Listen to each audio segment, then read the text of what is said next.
Za prvé, nezabiješ, leda, že bys měl správný důvod.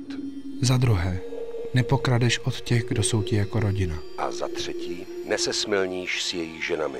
Jestliže se dopustíš těchto hříchů, budeš muset zaplatit tu nejvyšší daň. Kde tam? To jsem já, Hamlet. Dej si nahlídat, milá Gertrudo. Že to ale máme krále, co? Má pomsta ale přijde. Bratr se to dozví. Královna si s vámi potřebuje okamžitě promluvit. Jak krvaví a zbrklí činci spáchali.